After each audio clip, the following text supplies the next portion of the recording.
За сайн байцгаана сонсогчдоо Моён Монголиа подкастын дараагийн нэгэн дугаар үгээр хэлж байна. За тэгэхээр энэхүү дугаар дээрээ бид гурав та бүхэндээ Герман улсын их сургуулиудыг хэрхэн хайх, түүндээ хэрхэн бүртгүүлэх, ямар дэс дараалттай яаж юу хайвал арай эмгэгцтэй вэ? Та бүхэндээ арай хөнгөвчлөн байдлаар харуулах гэж хичээлээ. Тэгээд үүнээс гадна бид их сургуулиас гадна хэлний курсуудын талаар та бүхэнд бас жишээ болгоод үрдээд явах байгаа. Тэгэхээр ямар сайтнаас ерөөхдөө их сургуулаа хайх, тэгээд бид нэр юуг анхаарах, яаж хайх талаар зөвлөгөө хүргэж байна. Тэгээд саруул маань эхлүүлэх үү? За сайн байцгаана уу эрхэм хүндэт үзэгчтэй. За тэгэхээр ерөнхийдөө бол Германд суралцахдаа хөтөлбөрүүдээ яаж олох хэд хэдэн аргууд байж болно. За жишээлх юм бол Uniassist-ийн сайтн дээрээ одоо сургуулиуд болон програмуудаа харах боломжтой. Дээрээс нь би бол ААД-ийн сайтыг бол нэлээд түлхүү ашиглаж исэн. За тэгээд тэгэнгүүт Уянгаа маань бас нэг өөр сайт ашиглаж одоо сурж байгаа програмаа олсон байгаа. Тэгэхээр ерөнхийдөө олон сайтууд байгаа. Түүнээс гадна та бүхэн маань ямар хотод сурмаар байгаагаа мэдж байгаа тохиолдолд одоо шууд тэр сургууль руугаа ороод програмуудаа шууд хайх бас боломжтой. Ерөнхийдөө тийм хотоо мэдж байгаа. Тэгээд дээрээс нь сонирхож байгаа сургуулиудаа ерөнхийдөө мэдж байгаа тохиолдолд шууд хайлт хийх боломжтой байгаа шүү тэр сургуулиасаа. За тэгээд хамгийн түрүүнд ярих сайт маань бол Алдарт Uniassist-ийн сайт байгаа. Ерөнхийдөө гадаад оюутнууд бол бараг бүгдээрээ л тодорхой хэмжээгээр Uniassist-аар дамжиж нэг эсвэл сургууль руугаа материалаа бүгднийг явуулдаг, аль эсвэл дор хаяж нэг дүнгийнхаа шилжүүлэхийг хийж авдаг байгаа шүү дээ. Тэгээд тэгэнгүүт одоо энэ Uniassist-ийн сайтыг та бүхэндээ бат зэрэг бас танилцуулъя гэж бодлоо. Тэгээд Uniassist дээр болвол ерөнхийдөө зөндөө юм олж болно. Жишээлх юм бол та бүхэн маань ямар одоо шатуудыг дамжаад энэ Uniassist материалаа явуулах уу гэдг нь одоо энд жишээлх юм бол харагдаж байна. Бакалавр гэхээр нэг ондоо, мастер гээд нэг ондоо, тэгээд студийн коллеж гээд нэг ондоо. За тэгээд герман хэлний курсүүд гэхээр нэг ондоо. За тэгээд ингээд ерөөсөө дэлгэрэнгүй мэдээллийг та бүхэн маань одоо ороод үзээрэй. Одоо жишээлх юм бол би та бүхэндээ бакалаврыг зүгээр хальт харуулъя гэж бодож байна. Тэгээд энэ дээр хамгийн чухал юм admission requirement буюу одоо бакалаврт ороход тавигдах шаардлагууд юу байна вэ гэдэг энийг хэдүүлээ бүндөө сонирхоод үзье.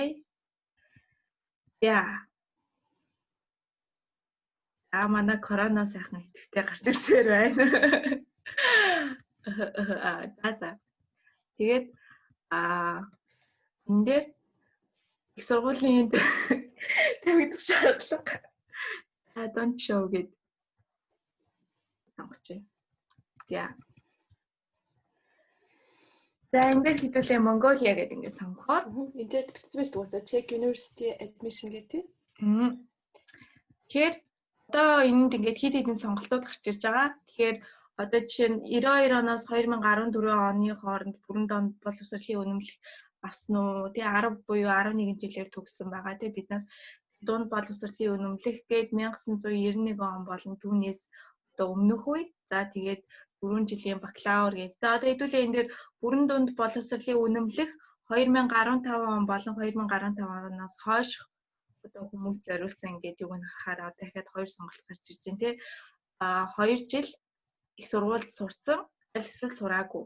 Тэгэхээр 2 семестр. Тийм 2 семестр сурсан байгаа тохиолдолд болвол ерөнхийдөө the study period of at least 1 year. Тийм ингээд 2 семестр сурсан оюутнууд болвол шууд ерөнхийдөө ийшээ бакалавраар материалаа явуулж болно. Аль эсвэл ямар ч одоо сураагүй сургууль ерөөсө сураагүй оюутнууд бол яах вэ гэхээр ээжтэй доор ээж 5 хичээл өгсөн байх шаардлагатай. Тэр 5 хичээлийнх нь оноо доор ээж 500 байх хэрэгтэй гэсэн ийм шалгуур байна. Тэр ерөнхийдөө бол одоо өмнөх 1-2 жилийн өмнөхийг бодох юм бол илүү зөөлхөн болсон байж магадгүй юм шиг санагдаж байна. Тэгээд дээрэс нь ерөнхийдөө та бүхэн маань the country of origin of your certificate. Одоо хэрвээ та бүхний одоо өссөн одоо бүрэн дунд боловсролын үнэмлэх ч юм уу аль эсвэл их сургуулийн диплом энэ төр чинь яг энэ үүний ассистентийн сайт дээр байхгүй байгаа тохиолдолд та бүхэн энэ Anabin database гээд ийшээ ороод харж болно. Жишээлх юм бол энд Hochschule Abschluss гээд энэ дээр бол Suchen-nach-Abschlüssen den Mongolei гэдэг ингээд сонгосон байгаа тийм. Тэнгүүд одоо та бүхэн маань ингээд харж байгаа бакалаврын бараг бүх одоо байж болох зэргүүд энд ингээд байж ин тэ санхүү олон улсын эдийн засгийн ярилцаа морин хийл менежмент санхүүгийн тэгээд одоо ингээд цаашгаа явах юм бол хэд хэдэн сайтууд хэд хэдэн ингээд нүүр хуудасууд гарч ирж байна. Тэгэхээр энэ дээрээс ингээд бас дэлгэрэнгүй мэдээллийг авах боломжтой. Дээрээс нь их сургуулиудаа харьяа гэх юм бол энэ дээр ингээд Монголыг сонгоцсон байгаа. Тэгэнгүүт энэ дээр ингээд Монголд байгаа баг сургуулиуд гарч ирж байгаа. Тэ одоо энэ жишээ нь Dartmouth University гэдэг ингээд харж энэ улсын их сургууль. Энэ бол жишээ нь Германд одоо хүлээн зөвшөөрөгддөг сургууль байна гэсэн үг. Энд age нэмэх гэдэг байж. Тэ эдгээр нь болохоор age нэмэх хасах гэхээр ерөнхийдөө бас тийм тодорхойгүй гэх үү те. Тэрийг та бүхэн маань цайхан дэлгэрэнгүй өөрсдөө ороод ерөнхийдөө харж болно. Одоо энэ сүүлд эднэрийг бас та бүхэнд харуулъя гэж бодож байна л да. Монгол Улсын соёл урлагийн их сургууль, Монгол Улсын их сургууль эднэр бол бүгдээ ээж нэмэгтэй. Эднэр нь бол ингээд батгдсан гэсэн. Ерөнхийдөө манд суралцсанаа гэхэд бакалаврын диплом гэдэг юм уу те хүлээн зөвшөөрөгддөг гэсэн. Монгол Улсын боловсролын их сургууль энд байж байна. За тэгээд медициншээ университет гэдэг энэ бол ангаахыг сургууль болов гэж бодож штэ. Тэгээ буцаад үүний ассист дээр ирэхэд та бүхэн бол үүний ассистийн сайтнаас бол маш олон мэдээллүүдийг олж авах боломжтой. Одоо энэ жишээ нь улсаас улсын хооронд бас ингээд мэдээлэл одоо нэг тавигдах шаардлагууд нь ондоо болохоор одоо энэ жишээ нь Mongolia гэдэг ингээд хайх юм бол бас ингээд диплома, certificate, supplement энэ ингээд ерөнхийдөө та бүхэн бакалаврч бай, мастерч бай ерөнхийдөө Монгол улстай бас холбоотой мэдээллүүдийг бас ингээд энэ дээр олох боломжтой байгаа. Тэгээд уянгаа маань та бүхэнд жоохон байж байгаа ерөнхийдөө үүний ассистээр дамжуулаад хэлбэрүүдээ хэрхэн харах талаар бас харуулчих واخ гэж бодож байна. За тэгээ ерөнхийдөө бол би та бүхэндээ бол үүний ассист Anabin-ийг харуулсан. За дээрээс нь даадын сайтыг харуулнаа. Үүний ассист дээр найз юм асууя. Одоо энэ нөгөө сургууль руу аплайдж байгаа шүү дээ үүний ассистаар дамжуулаад. Тэгээд төлбөр төлдөг байгаад байгаа шүү дээ. Тэгэхээр эхлээд аплайдж байгаа сургууль 70 евро байлоо. Тэгээд 75 ч юм уу. Тэгээд сайтн дээр нь байгаа та нэлээ үнэтэй.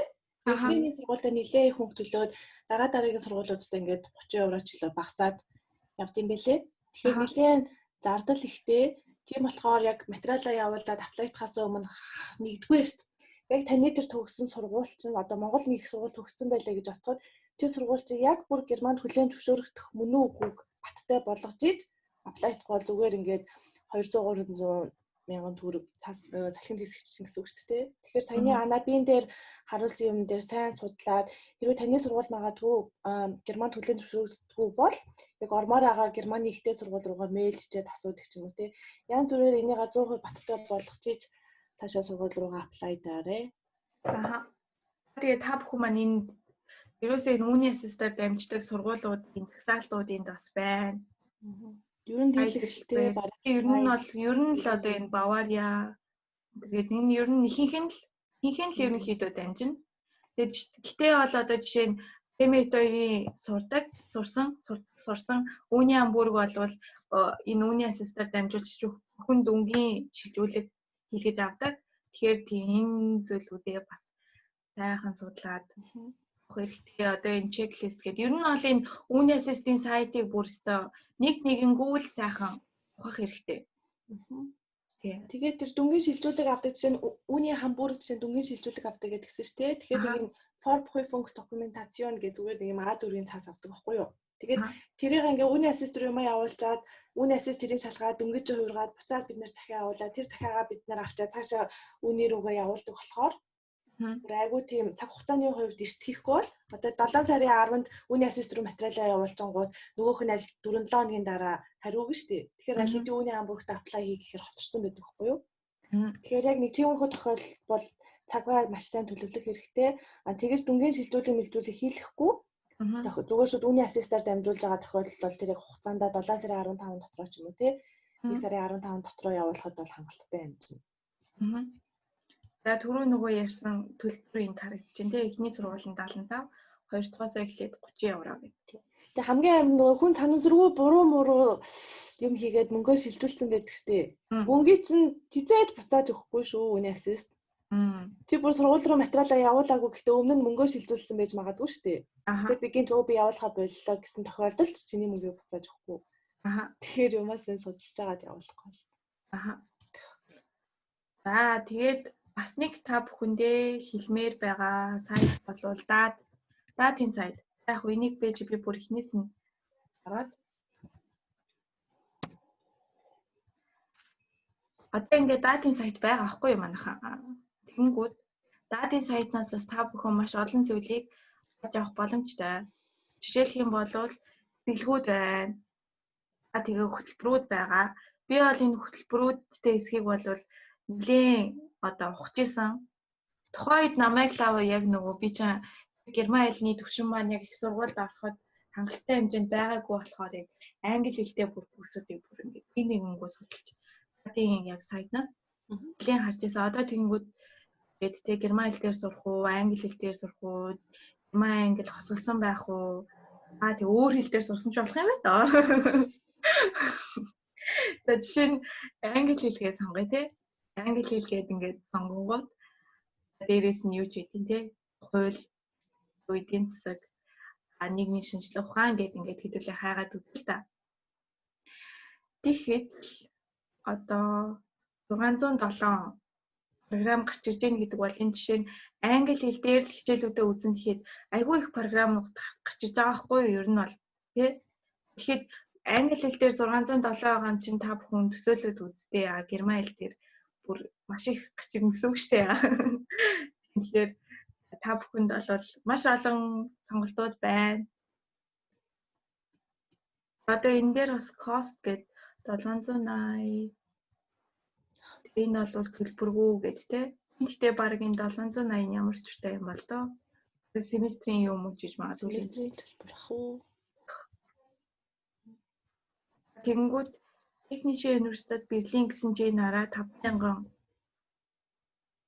жаахан зөвл мөсөн сургууль тий. Магадгүй юу яаж магадгүй 4 семестр нийлээд ч юм уу нэг төлбөр баха. Per semester гэж семестр болгонд юм байна. Тэрийг сургууль алгаа өөрлөлт байгаа л дээ. Ер нь дийлэнх улсын сургуулиуд бол төлбөргүй байгаа шүү дээ.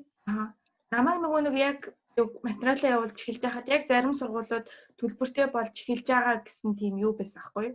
Тэгэхээр магадгүй одоо ингээд зарим нь төлбөртэй болсон байхыг үгүйсэхгүй манайхаа. Энэ датын сайтн донд бас та бүхэн нэрээ хувийн сургуулиудын хөтөлбөрүүд бас байгаа. Тэгэхээр бас магадгүй англи хэлгээд ихээр ингэж олон хөтөлбөрүүд гарч ирж байгаа байхыг үгүйсэхгүй. Тэгээд түрүүн та бүхэн маань харсан датын сэтгэлгүүд харж болно. Би бас нөгөө дээр нэг сэтгэлэг энтергээд харж байхад бас нэлээд олон сэтгэлгүүд гарч ирж исэн. Тэгээ scholarships for Germany гэдэг ингээд хараад үзье.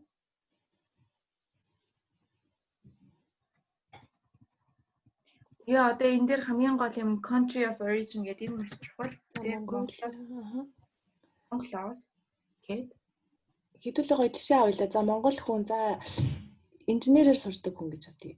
За тэгээ engineering тэгээ мастер сурмаар байгаа. Study.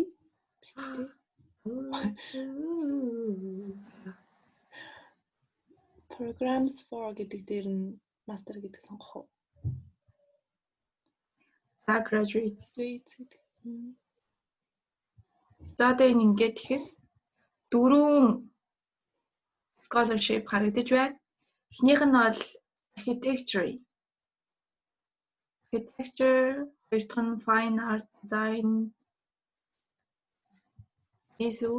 Юу гэнэ? communication and film, development related postgraduate courses. Энэ бол магадгүй нэлээ ерөнхий харагдчих ш тэ. Тийм байна. Тэгэхээр манайхаа даадын сайтнаас бол та бүхэн бас маш их мэдээллийг олж авах боломжтой. Тэгэхээр түрүү нөгөө нэг подкастынхаа ихэнд хэлсэн уянгаа маань болохоор надаас арай ондоо сайтыг бол ашиглаж програм авсан байгаа. Тэгэхээр уянгаадаа микрофоноо шилжүүлье. Яа.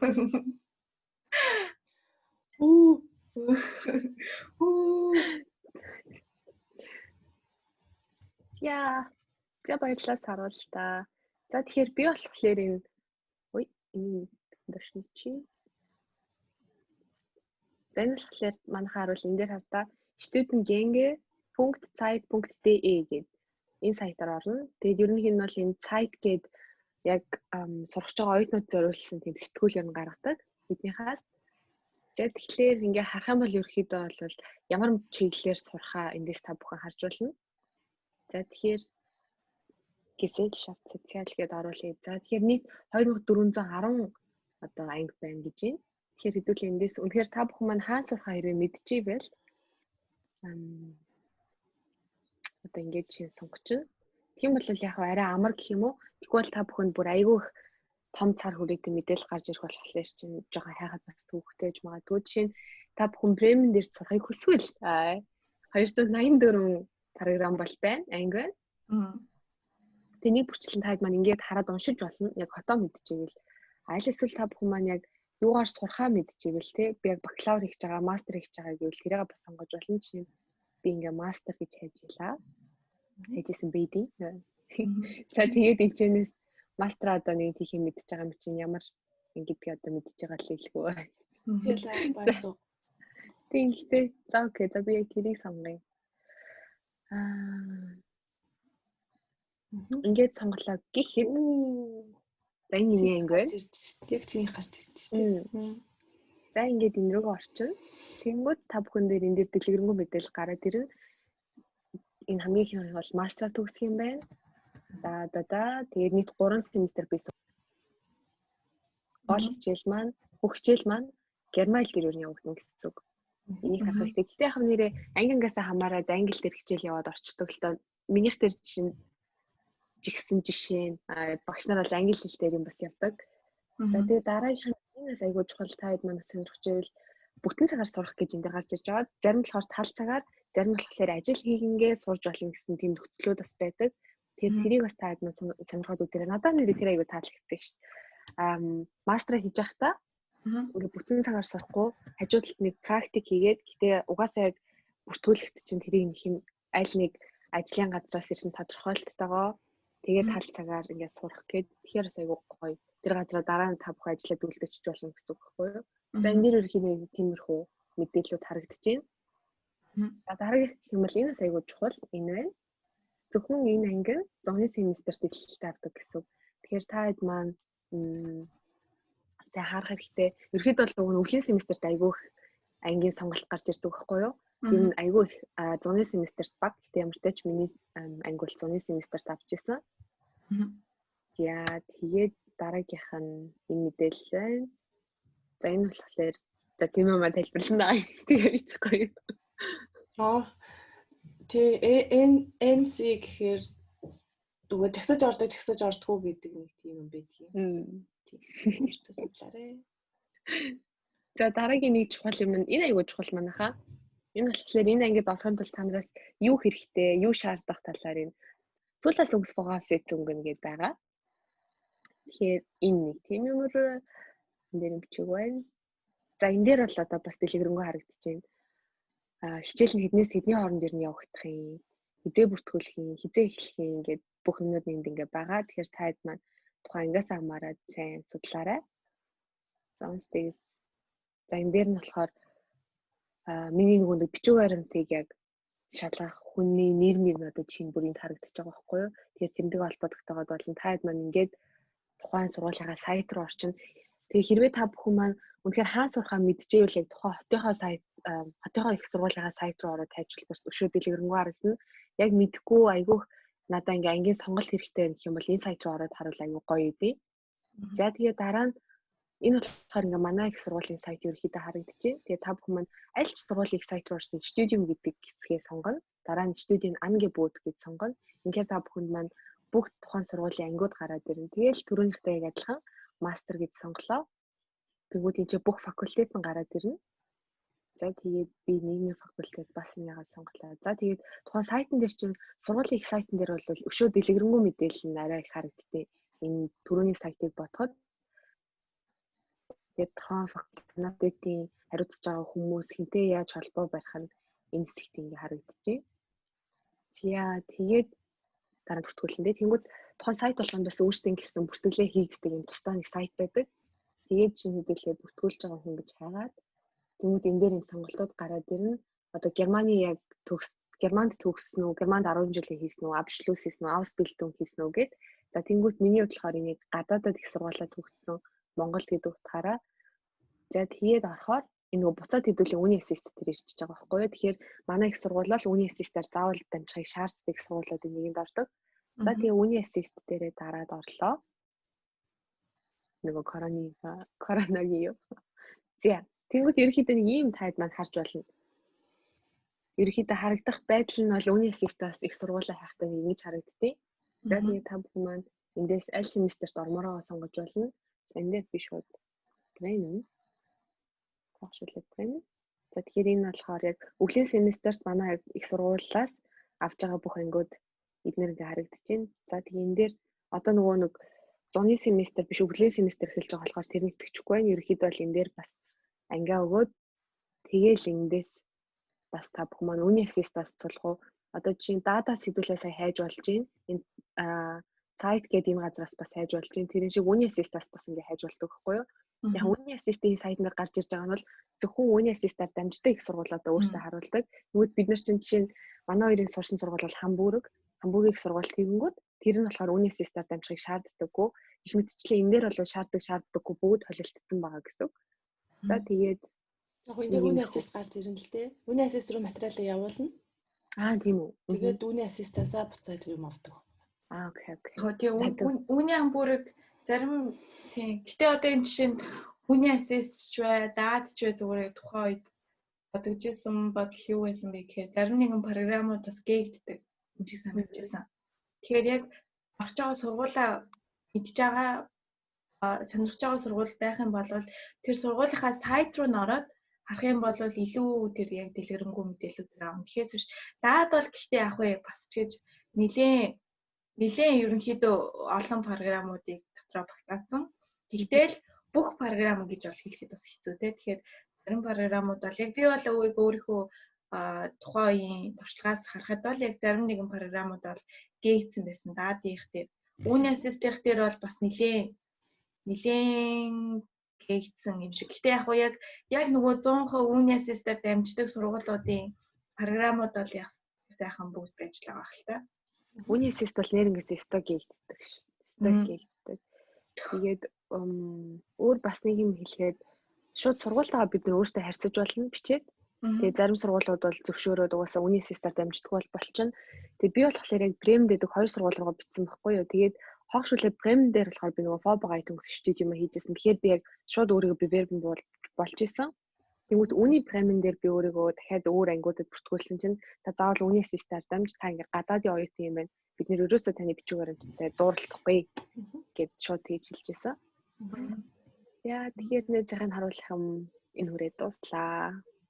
Баярлалаа. Одоо тэгээд тим юм маань үргэлжлүүлээд явна.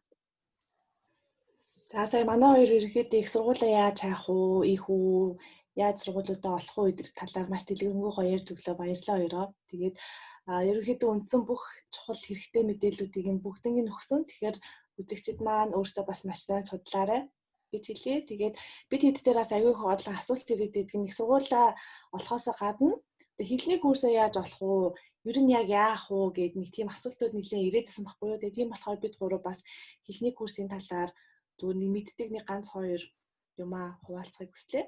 За тэнгууд миний мэддэг яг нэг юм хоёр төрлийн ДСХ-гийн курсүүд өгдөө.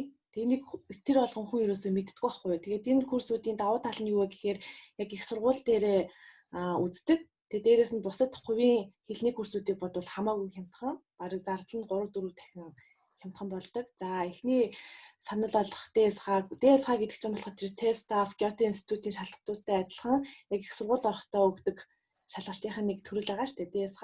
ДСХ-г болохоор Монголд юусаа авдаг байхгүй юу?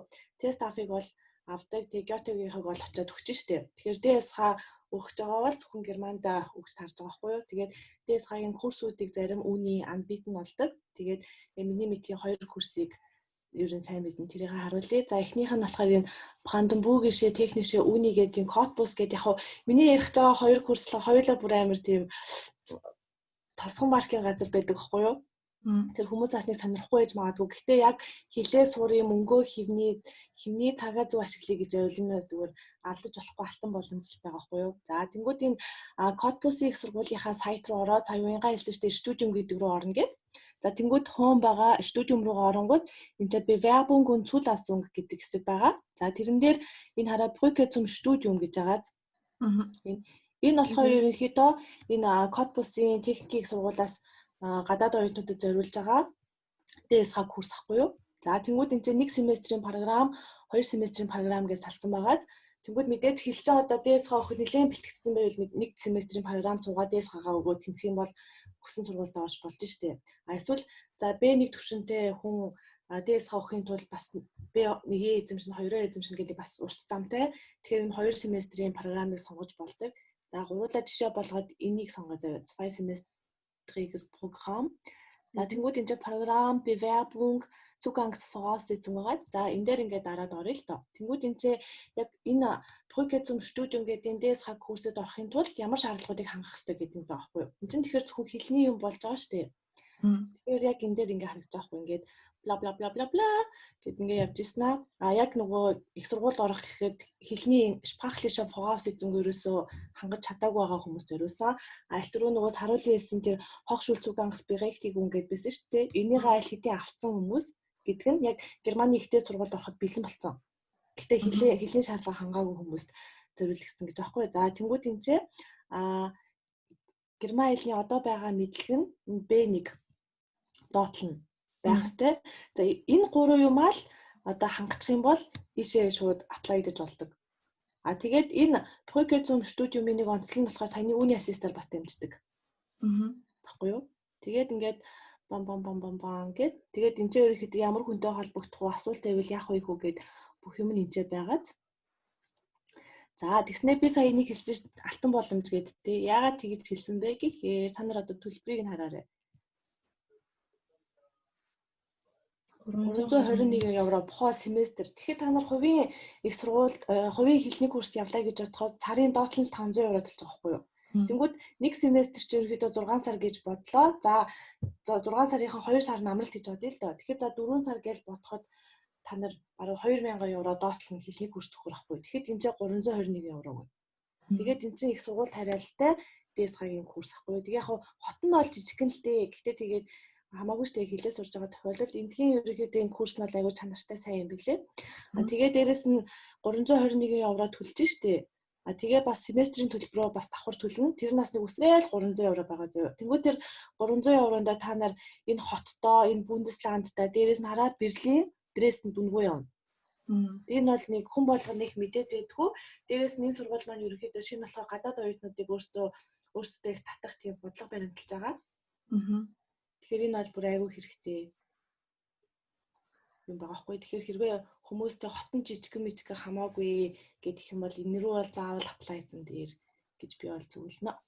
Тэгээ өргөжлүүлээд энэ дээр гэсэн сурч болно шүү дээ. За дараагийнх нь болохоор яг үүнтэй маш төстэй.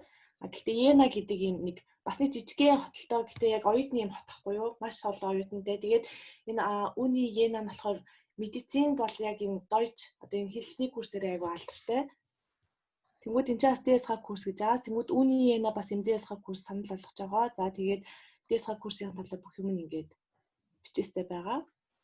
Тэгэл одоо энэ чараа ягаад үүний Йена ДСХ курс хийвэл зүгээр ингээл те. Минийхээ ингээл гоё уншаал ингээл уншаал явчих жоохгүй. Тэгээ энэ чараа курс даваа гэж байгаа.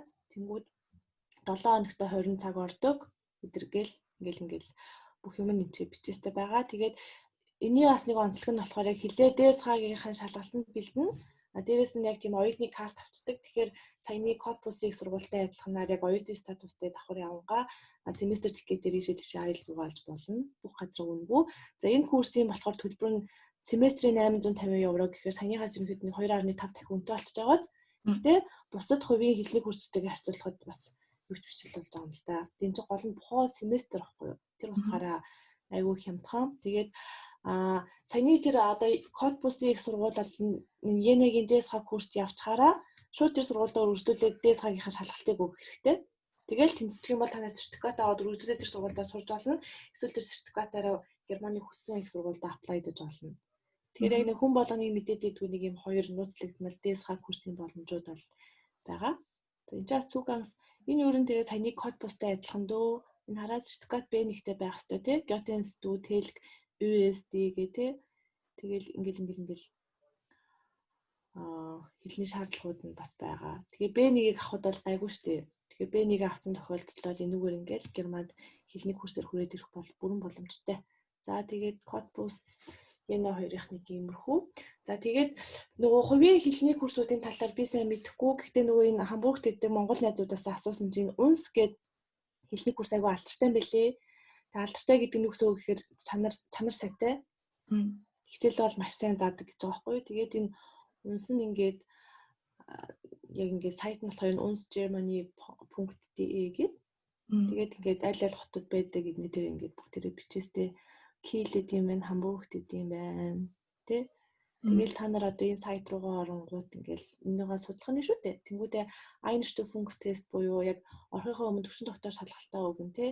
Ягаад UNS гэдэг энэ хэлний курсын ингээд бүх мэдээллүүдээ эндээс авчиж байгаа. За энэ ч нөгөө алдарт коронавигоос болсон масс номинууд нь байна. Тэгээд энэ тест энэ болохоор тест авт бэлддэг. Ер нь бүх энэ телк мэлк гэдэг энд ингээ бүгдэнд нь бэлддэг юм байлээ. За тэнгүүдээ энд бас ийм онлайн курс Einstufung. Тэгээ Studienberatung бүр ингээд Studienberatung хүртэл хийдэг юмнууд байгаа хгүй юу? Тэгэхээр энийгээ бас гоё уншаад дээрээс нь үнс нь хараа юу ganz sehr intensiv бла бла гэх олон төрлийн курс санал болгох юм билээ. Тэр нь Lernbildung zum Deutsch курс. Нэг хүн одоо за би энэ унсыг сонголоо гэж Монголоос нэг хүн санах чинь гэж бодъё л та. Тэгэх юм ба сайт руугаа ороод энэ хараа Anmeldung zum Deutsch курс гээд mehr dazu гээд ингээд мэдээллүүдээ авчид. Хараа эхний алхам чи энэ байна, хоёр дахь нь юм байна, гурав дахь нь юм байна, дөрөв нь юм байна гэдэг ингээд бүх юмыг нь тайлбарлаад өгч байгаа байхгүй айгуу гоё. Хараа энэ ингээ гермайлны төвшингүүд байна те ингээ хөрхөн хөсөлтөд харуулсан. Тэгээ Vorbereitungskurs-тэй саяны бас код бус янагийн те ДСХ курсын дотроос ингээ орж байгаа байхгүй. Тэгэхээр энэ бол айгүй хэрэгтэй нараа ийм курсээр ингэж явах юм бол Studienkolleg орох нь Praktikum, Berufsausbildung те гээд студиум ингээд цалин авчих. Тэгээ миний гоё ингээ судлаад зэрэг тэгээ төлбөрийг нь сайн мэдэхгүй байна гэдэг юм бол тоо. Хоёрын хэлний курсыг мэдэх үү? Би энд нэг сар явж байсан. Энэ сайн уу? Яг уу сайн. Тэгээ миний курс бол тийм амар интенсив курс энэ байгаагүй.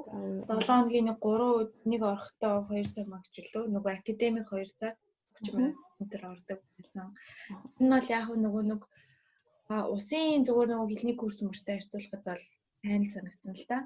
Усын гэдэг нь Volkshochschule гэдэг үү? Volkshochschule гэдэгтэй харьцуул. Ингээд яг бүр нөгөө интенсив курс мөрс нь бол давгүй хаа. Ер нь гэхдээ давгүй санагдсан л да надаа. Тийм. Энд нэг альтур аяга хөөрхөн юм харсан чи одоо яагаад гарч ирэхгүй. Тэг курс ан гэбүүд. Тэг ер нь сонсогчтой хэлэхэд манайх ингээд аяга олон янзаар наашиг герман руу ирдэг штэ. Ринэд хайж байгаарай тэр харан дээр тий. Тэгэнгүүт зүгээр яг хэлний курсээр аль эсвэл опер медхин гэнгээ ирдэг. Тэгээд надад энэ айгүй гой санагддээ шүү дээ. Би бас яг Hochschule Bremen-ийнхаа ийм хөтөлбөрөөр ирсэн. Тэгвэл тухайн их сургуультай харьяалалтай. Тэгээд бидний одоо мэдж байгаачлаа хэрвээ өөр ямар нэгэн чиглэлээр ирэх юм бол автобус унааны мөнгө ч юм уу юу ч төлөгдөхгүй. Гэтэ ингэж шийдвүлээ ирэх юм бол нийт ямартай чинь Бундесландтаа явчихна. Тэгээд дээрээс нь тэг ямартай ч гэтээ тухайн сургуультай бол семестрийн мөнгө гэж төлнө. Тэгээд дахиад хэлийнхаа курсын мөнгийг ингээд бас нэг тодорхой хэмжээнд төлж байгаа. Гэтэл харьцуулаад сулгуу яг чи зөвхөн хэлний курсээр ирлээ гэснээс хамаагүй өөрөхгүй юу? Адаглаад ажиллах виз мэд чинь хүртэл арай өөр өдөг. Жишээ нь хэлний курсээр ирвэл огт ажиллаж болохгүй. А гэхдээ иймэр ингээд дамжаад ирэх юм бол арай өөр олон боломжууд нэгддэг. Тэгэхээр яг иймэрхүү чиглэлээр манайх ирүүлвэл ингэж ирсэн л надад илүү зүгээр санагддаг. Яг миний хувийн бодлоор бол. Хэлний курс бүр ямар ч ажиллах хэрэггүй мүү? Хэрэгтэй үстэй. Мэдгүй найзаар мэдж байгаагаар бол хэрэгтэй л. Тэрэн дээр нэг ялгаа гарахгүй хаа. Гэтэ тэгээ өөртөө судлаад үзгүй юу? Үнэхээр одоо чинь курс анги бод гээд ингээд хараа зуны курс, оройны курс, студент коллеги бэлддэг курс байна. Тэлгтээс ха тест ав ингээл хараа медицин ангаахын юунд хүртэл бэлтгэдэг флегэ курс гэсэн байна. Бас студент коллеги энэ төр хүртэл байдаг гэсэн санагдаад ах юм. Энэ шүү дээ. За курс гэдэг энэ хараа ингээд 6-7 хоног үргэлжлэх курс нь 675 евро. А тэгээ 150 цаг гэж шүү дээ. Тэгээ 3 шууд бодож үзэлтэй. Цагийн хэдий. Цагийн цагтай 4 евро 50. То яг ингэ бодоход бол дагууд биш шүү дээ. Тэ? Цагийн 450 гэдэг чинь юм байна шүү дээ. Тэгээ бас энэ курсаас дагуу санагдсан. Тэр ингээд төлбөр мөлбөр ингээд термины эдрийн бүгдийг ингэж хараад заахан ер нь бол одоо жишээ нь Хамбургтээ бол энэ УН-ээс бол нэлийн юу юм бэлээ. Алдартай. Сайн гэгддэг. Хүмүүсээ амсаатай байдаг. За нэг иймэрхүү л байна да. Хэлний курсын талаар гэвэл. За сонсогчдоо тэгэхээр одоо ерөнхийдөө бид эдийн өнөөдөр та бүхэндээ хүрэхийг зорьсон ерөнхийдөө зүйлүүдийн байлаа. Тэгээд ер нь бакалавр болон мастер за тэгээ PhD сурах байт юм уу. Дээрээс нь хэлний курсээр ирж байгаа хүмүүст ерөнхийдөө нэлээд дагуу чиглэл өгсөн байх гэж бид гурвын зүгээс найдаж байна. Тэгээд та бүхэн манай подкастыг дэмжиж YouTube дээр subscribe хийгээрэй. Тэгээд энэ дугаарууд одоо сүүлийн манай 2 дугаар бол яг YouTube-д л орсон байгаа. Тэгээд дараагийнхаа дугаараас та бүхэндээ бас аудиоор гоё зочинтой ярилцлага хүргэх болноо. За тэгээд та бүхэндээ манай энэ дугаарыг сонсно маш их баярлалаа гэж хэлмээр байна. Тэгээд өдрийг сайхан өнгөрүүлээрэй. Баярлалаа. Instagram дээр follow хийгээрэй. Утгагүй live хийж асуултанд хариулах шиг Герман улстай холбоотой. Арт баяртай итгэвчтэй оролцоорой баяртай.